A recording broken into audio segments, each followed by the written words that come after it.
തെക്ക് പടിഞ്ഞാറൻ ബംഗാൾ ഉൾക്കടലിനും വടക്കൻ ഒഡീഷയ്ക്കും മുകളിലായി ന്യൂനമർദ്ദം രൂപപ്പെട്ടതായി കേന്ദ്ര കാലാവസ്ഥാ വകുപ്പ് മുന്നറിയിപ്പ് നൽകി. ഇതിന്റെ സ്വാധീനഫലമായി കേരളത്തിൽ അതിശക്തമായ മഴയ്ക്ക് സാധ്യത.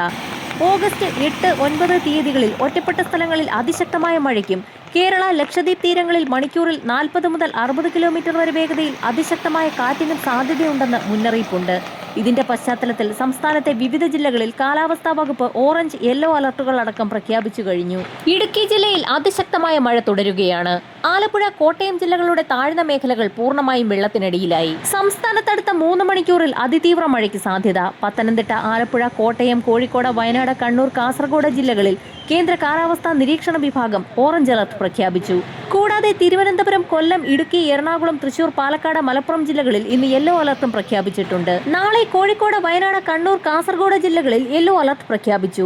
ഉരുൾപൊട്ടൽ, മണ്ണിടിച്ചിൽ, മലവെള്ളപ്പാച്ചിൽ സാധ്യതയുള്ള പ്രദേശങ്ങളിൽ താമസിക്കുന്നവർ അധികൃതരുടെ നിർദ്ദേശാനുസരണം സുരക്ഷിത സ്ഥാനങ്ങളിലേക്ക് മാറി താമസിക്കണമെന്ന് ദുരന്ത നിവാരണ അതോറിറ്റി മുന്നറിയിപ്പ് നൽകി. നദിക്കരകളിലും അണക്കെട്ടുകളുടെ താഴ്ന്ന പ്രദേശങ്ങളിലും കഴിയുന്നവർ അപകട സാധ്യത മുൻകൂട്ടി കണ്ട് മാറി താമസിക്കാൻ തയ്യാറാകണം. തിരുവനന്തപുരം മുതൽ കാസർഗോഡ് വരെയുള്ള തീരദേശ മേഖലകളിൽ കടലാക്രമണം രൂക്ഷമായി തുടരുകയാണ്. അടിയന്തര സാഹചര്യങ്ങൾ നേരിടാൻ എല്ലാ ജില്ലകളിലും 24 മണിക്കൂറും പ്രവർത്തിക്കുന്ന കൺട്രോൾ റൂമുകൾ സജ്ജമായി കഴിഞ്ഞു. ദുരന്ത സാധ്യതാ മേഖലകളിലുള്ളവർ അടിയന്തരമായി എമർജൻസി കിറ്റ് തയ്യാറാക്കി വെക്കണമെന്നും സംസ്ഥാന ദുരന്ത നിവാരണ അതോറിറ്റി മുന്നറിയിപ്പ് നൽകി. കേന്ദ്ര കാലാവസ്ഥാ വകുപ്പിന്റെ മുന്നറിയിപ്പുകളിൽ വരുന്ന മാറ്റങ്ങൾക്കനുസരിച്ച് അലർട്ടുകളിൽ മാറ്റം വരാമെന്നും അതോറിറ്റിയുടെ ഔദ്യോഗിക സോഷ്യൽ മീഡിയ പേജുകൾ ശ്രദ്ധിക്കണമെന്നും അറിയിപ്പിൽ വ്യക്തമാക്കുന്നു. ഇതിനിടയിൽ തമിഴ്നാട്ടിലെ ജലസേചനത്തിനായി മുല്ലപ്പെരിയാർ അണക്കെട്ടിന്റെ ഷട്ടർ തുറന്നു.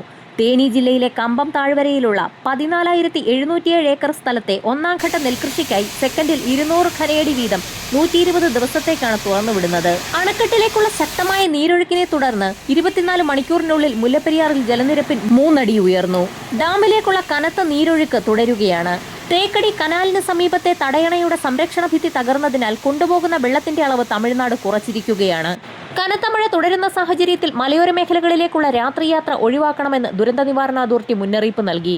കേരള തീരത്ത് ഉയർന്ന തിരമാലകൾ കാരണം കടലാക്രമണത്തിന് സാധ്യതയുള്ളതിനാൽ തീരദേശവാസികളും മത്സ്യത്തൊഴിലാളികളും അതീവ ജാഗ്രത പുലർത്തണമെന്ന് ഇൻകോയിസ് മുന്നറിയിപ്പ് നൽകി.